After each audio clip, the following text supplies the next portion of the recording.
umva kakaza hadha aljahilu almarid, iyi njiji ifite ikibazo cyo mu mutwe. Hari igihe kigera umuntu akibaza ngo ese uyu muntu yahawe uburere? Ntabwo ari uko iyo hadith utayizi, ahubwo uba wamaze kuyikandagira, kandi warangiza ukavuga ngo ugendera ngo kuri qala Allahu qala Rasul. Yahe ntitukabeshyanye, reka amarangamutima. umva kakaza hadha aljahilu almarid, iyi njiji ifite ikibazo cyo mu mutwe. Ukibaza ngo uyu yiyita ko ngo ari umushehe mu Rwanda ngo urenze abandi bose. Njyewe narahiye ko igihe cyose ukiri kubahuka bakuru bawe, kubahuka abarimu bawe bakwigishije, kutamenya agaciro k'umubyeyi, ibi ni ibintu narimaranye hafi umwaka wose naracecetse, ariko bibaye ngombwa yuko ubu ngiye kubibabwira.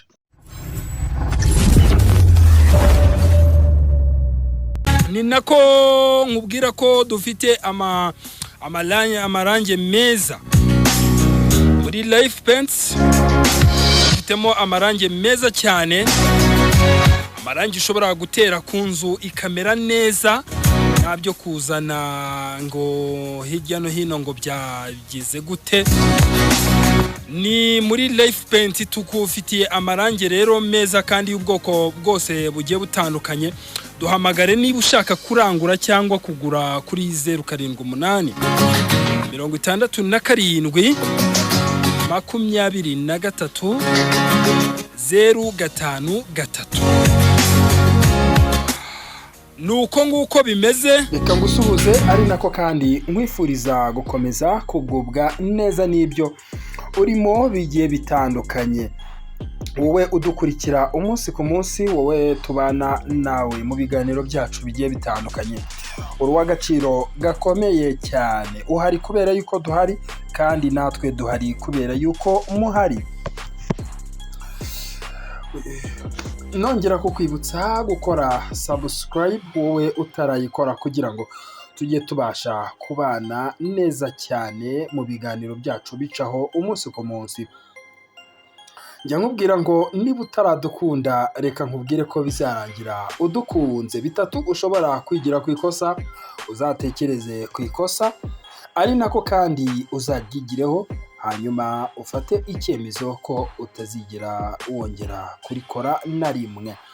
Amazina yanjye ni nk'uko bisanzwe, niwe mubana nawe umunsi ku munsi mu biganiro byacu bigiye bitandukanye. Reka nkubwire ngo uyu munsi tugiye mu biki.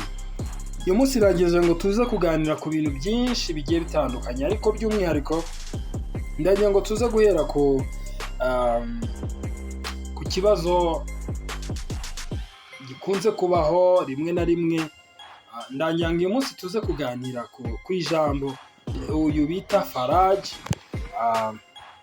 yakoresheje. Ni imwe mu mvugo yakoresheje bigaragaza nkaho ari ukubahuka. umva kakaza hadha aljahilu almarid, iyi njiji ifite ikibazo cyo mu mutwe. Uyu munsi ndagira ngo tuze gukoresha ikinyarwanda kidakakaye cyane, kitarimo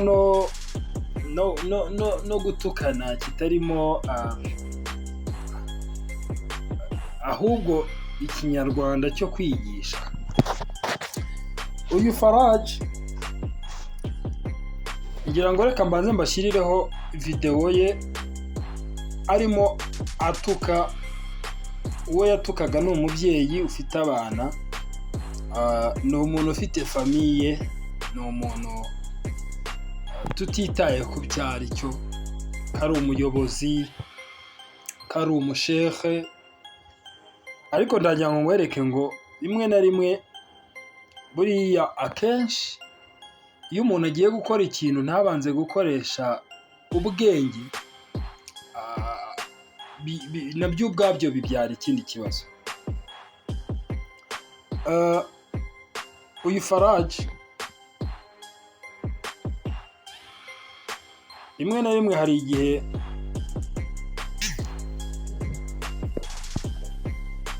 bajya bavuga ngo ushima umwana ko azi kwiruka ejo akiruka akarenga iwabo. Bamwe mu bantu buriya abanyarwanda ni abana beza ariko utabitondeye bashobora kukuroha. Kubera iki nkoresheje iyi mvugo? Hari igihe dushukwa n'izi mbuga nkoranyambaga tukabona views. Izi views akenshi zishobora kuzateza ibibazo. Kenshi hari igihe tubona abantu baba baturebye, ibi bikazamura kiburi, bikazamura kwibona, ari byo njyewe mbona mu ishusho yanjye, mbona ko Faraji akwiye kwitondera. Abona ko abantu bamureba akavuga ati aba bose baranshyigikiye, kandi kenshi muri aba bantu igihe cyose buriya ukunda kuvuga ibibi, abantu baba baje kugushungera, wowe ugatekereza ko baje kugukurikira. Faraji, mu nama nkugira, buriya bajya bavuga ngo njyewe dushobora no gusanga tunangana cyangwa se niyo waba unanduta, ariko bajya bavuga ngo urushishi rwahanuye inzovu bitangana. Aho ugeze Faraji, aho ugeze ukwiye kugirwa inama. Ibi nabivuzeho bwa mbere, abantu batera amabuye, bati ufite uwo ukorana nabo, ariko nyine bundi baravuga ngo igihe kizababwira. igihe kenshi hari igihe kiza kikabwira umuntu. Ngira ngo igihe cyaje kubabwira, bamwe batangira kugenda bavuga ngo ukorana n'aba, ariko kuko nta makuru bafite nyine bagumya kuba mu runtu rw'urujijo ruri aho ngaho. Ariko nyine nicyo cyiza, muzakomeze mugume mu rujijo rw'abo nkorana nabo, kuko njyewe urwo rujijo nirwo mba nshaka mugumemo kwanza, kugira ngo njyewe nkomeze nikorera akazi kanjye, ko nkora akazi kanjye kandi nta pressure ndiho, nta n'igitutu mba ndiho ngo wenda ngo bimeze wite. Faraji ukwiye kugirwa inama. Ibi mbivuze bwa kabiri. Urimo urarengera cyane, kandi masikini abantu bakuri hafi akenshi banga no kukugira inama. Wenda bamwe bashobora kuvuga bati niteranya, ariko ukwiye kugirwa inama. Buriya iyo ugeze ku rwego rwo gutangira kwerura noneho ugatukana, ni urwego abantu batangira kukunyuzamo ijisho. Na ba bandi bagushungeraga, na ba bandi witaga ko bagukurikira, hari aho bigera bakavuga none se wa muntu wavugaga ngo arigisha ijambo ry'Imana, arigisha aya na hadithi, fakayifa gute wajya kumva umuntu atangiye noneho gutukana? Buriya hari igihe babyita ko ari nko kubura uburere. Ntabwo rero Faraji ukwiye kugaragaza urimo urarengerana, uri kwisanga noneho kubera ko abantu bakuretse ukajya uvuga ibyo ushaka, nawe ubwawe usigaye wisanga wavuze amagambo utari bugarure. Umunyarwanda yaravuze ngo akarenza umunwa karusha ihamagara. Wibaze niba ugeze ku rwego rwo kutangira gutukana. Ufite umwana, ejo umwana wawe azakura, izi video zose azaza agenda zibona, kandi ubwo azakura umutoza ko gutukana ari bibi. Narangiza agwe kuri ya video yawe uri gutukana, ubwo ni izihe nyigisho uwo mwana azaba afashe? igisubizo uracyumva. Bajya bavuga ngo uwiba ahetse aba yigisha uri mu mugongo. Ibi ni ukubikwibutsa kugira ngo wongere ubitekerezeho, ntabwo ari uko utabizi, ahubwo kuko nakunze kugaruka kuri iri jambo ndavuga ngo kuko uri gutwarwa n'amarangamutima akiri aya gisore, ikindi uri gutwarwa n'amarangamutima y'imbuga nkoranyambaga, ukeneye ngo ko wabonye ko ngo abantu bakureba, ariko buriya imbuga nkoranyambaga ziradushuka. Iyo udakoresheje ubwenge, ukoreshe gutekereza kure, umenye ko ibi bintu uri kuvuga bisigara kandi naho interineti irabika isaha n'isaha. Iyi videwo bazaza bayigarura bakubwire bati kandi uzi ko twabyibagiwe. Ibi witekerezaho wajya ujya kuvuga amagambo ukavuga uti, ukabanza ugakaraga ururimi nk'inshuro 7.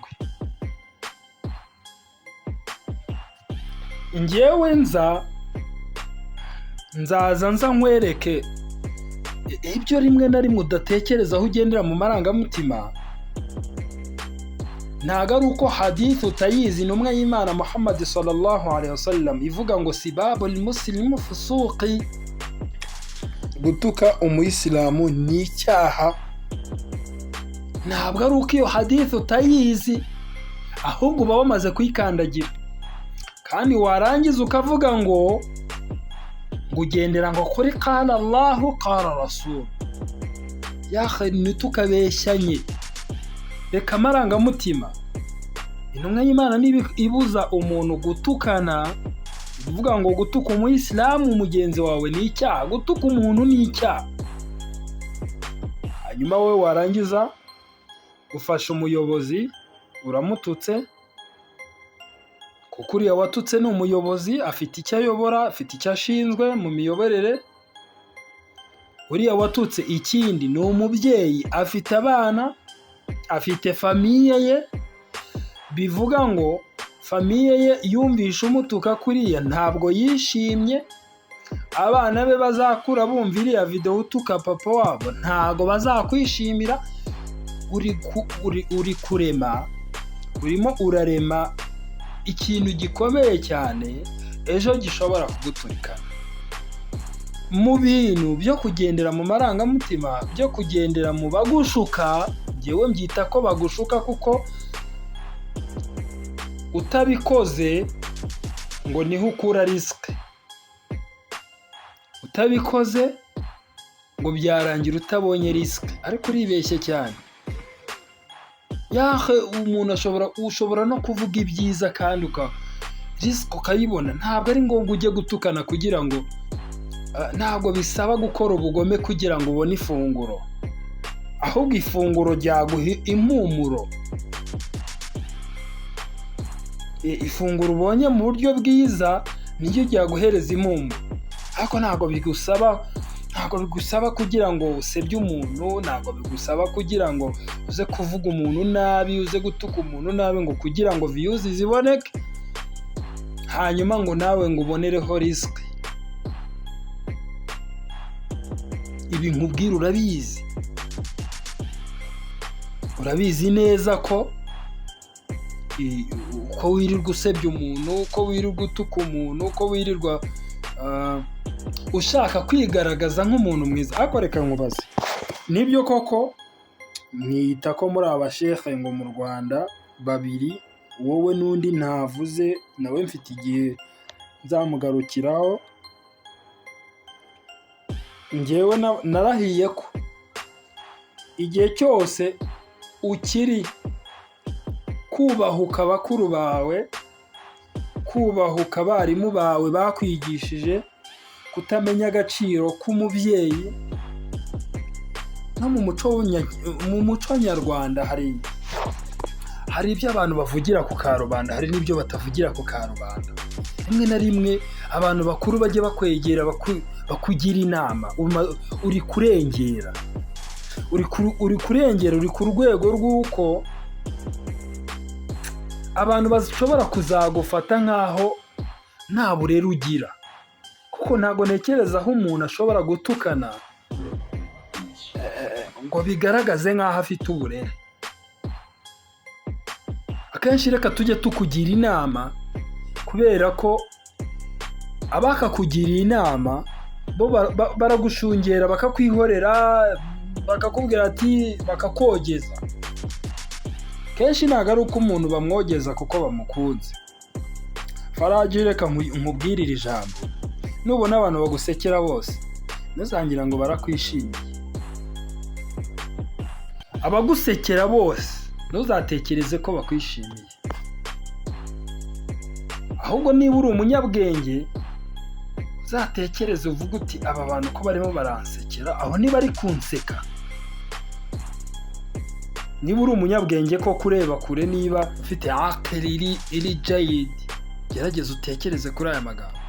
Tadabbaru fi hadha, gerageza uyatekerezeho niba koko ufite akili iri jayid. Naho bitari ibyo, ejo ushobora kwisanga ugeze ku rwego rw'uko ushobora kugenda mu muhanda utambaye, we wibwira yuko wambaye. Noneho ba bandi bari kuguseka ukajya utekereza ko bakwishimiye. Ni rwo rwego uba urimo urerekezamo. Njyewe ndi kukugira inama, njyewe nta ruhande na rumwe mba mpagazeho, ariko ikibi icyo ari cyo cyose mbonye ndakirwanya. Ntabwo nshobora kubona wubahuka mukuru wawe, ntabwo nshobora kubona wakubahuka umwarimu wawe, hanyuma ngo ngushyigikire. Nta nubwo nabona umuntu nawe ukubahuka cyangwa umuntu ushaka kukugirira nabi ngo ugiye mushyigikire. La, uwo si njye. Igihe cyose nzaza mbona ibintu bikorwa mu buryo bitari bikwiye gukorwa, njyewe nzaza nanga ibitekerezo byanjye. Uwo ni iki rero Faraji, ukwiye gutekereza kuri iki kintu. Wikumva ko abantu bose bari kugusekera bakwishimiye, wikumva ko abantu bagukurikira kuri izo platform, hanyuma utekereze ngo bose niko bagushyigikiye, ahubwo ujye umenye yuko hari abaje kugushungera. Witekereza ko abandika aho ngaho bogeza bakubwira ati komerezaho. Niba uri umunyabwenge, tekereza niba watutse umuntu ukaba ufite abantu bakubwiye bagushyigikiye, kandi uzi neza ko icyo wakoze atari cyo. Aha rero ukwiye gutekereza kandi ukwiye kumva ko ibyo uri gukora atari byiza, ugendeye ku nyungu, utagendeye ku nyungu z'amafaranga, utagendeye ku nyungu zo gushaka kwibona. Kiburi ubyibuke neza, iri mu bintu byatumye shayitani Imana imuvuma. Kiburi rero ni ikintu ukwiye kwirinda, ni inama ndi kukugira, kandi sinzahwema igihe cyose ukoze ikosa. Koko umuntu w'umubyeyi, ntawe uri umubyeyi, urabizi neza uri umubyeyi, ariko urihandagaje ugiye ku karubanda uratuka, uri kwigisha ubwo ni irihe somo uri guhereza abana bangana nk'abana bawe? Bose bahaguruke batukane, nibyo byiza? Itakillah, gerageza. Hari igihe kigera noneho ukaba utagifite urugaruriro, ariko gerageza utekereze neza, ubwenge ubushyire ku gihe, umenye ko nongere nkwibutse ngo ntabwo bisaba gutukana kugira ngo ubone ifungo, ntabwo bisaba gukora nabi kugira ngo ubone ifunguro, ahubwo gukora neza byaguha ifunguro kandi iryo funguro rikaguha impumuro. Ibyo ni bimwe rero mu bintu byari bimaze iminsi ku mbuga nkoranyambaga numvaga nanjye naza gutangaho uko mbibona nuko byari bikwiye kuba. Byinshi buri gihe ndabibona, ariko iyo bijemo ikintu kijyanye no kubahuka umuntu, mbona ko rimwe na rimwe aho ngaho umuntu aba yarengereye. Aha rwose ikintu cyo ngewe nkwibwiriye, ukwiye gusubira aho wamutukiye ukamusaba imbabazi. Ntuzanatekereze yuko, reka nkwibutse, utazanatekereza yuko ushaka kuzakora tawuba ngo uri wenyine utekereze ko Allah yayakira. Niba kuri iyo myumvire unabifite gutyo, uzamenye ko ufite imyumvire iri cheap, kuko ushobora kumusaba imbabazi n'ibyo, ariko wamututse. Utazanatekereza wakoze tushe, iriya ni tushe wakoze, kandi ukwiye kujya utekerezaho tushe nka ziriya ujye wirinda kuzikora.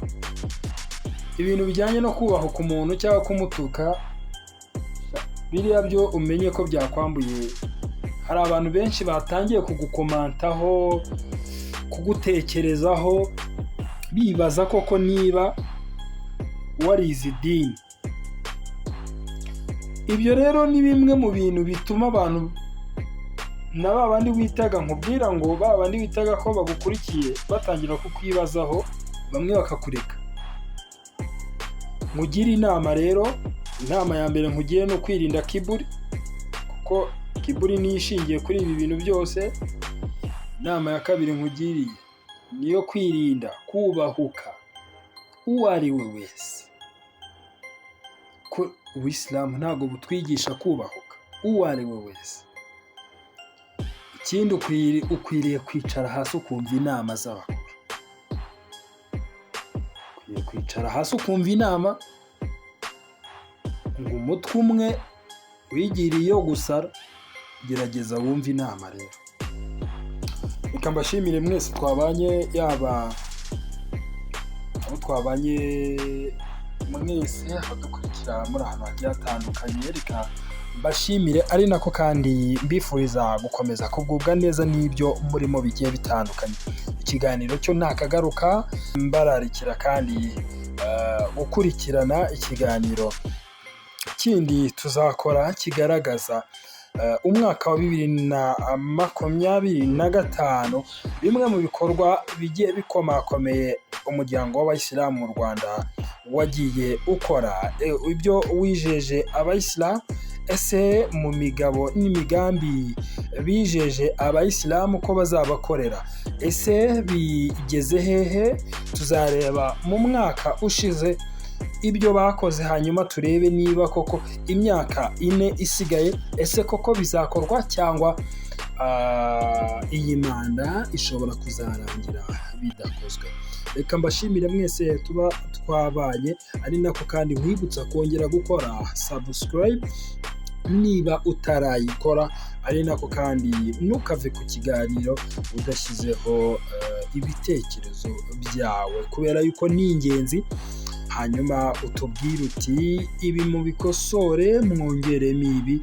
Iyo nyunganizi tuba tuyikeneye cyane, kandi nkwibutsa ko igitekerezo cyawe ntago gikuraho icya mugenzi wawe. Niyo mpamvu nuzaza utanga igitekerezo ujye ugitanga kandi utagize uwo usesereza, uwo utuka, kubera yuko icyo tuba tugamije kwigisha, ntabwo tuba tugamije kugira ngo abantu baze batukane. Amazina yanjye ni nk'uko bisanzwe, jya nkubwira ngo niba utaradukunda reka nkubwire ko bizarangira udukunze. 3 ushobora kwigira ku ikosa, uzatekereze ku ikosa, ari nako kandi uzaryigireho, hanyuma ufate icyemezo ko utazigera wongera kurikora na rimwe.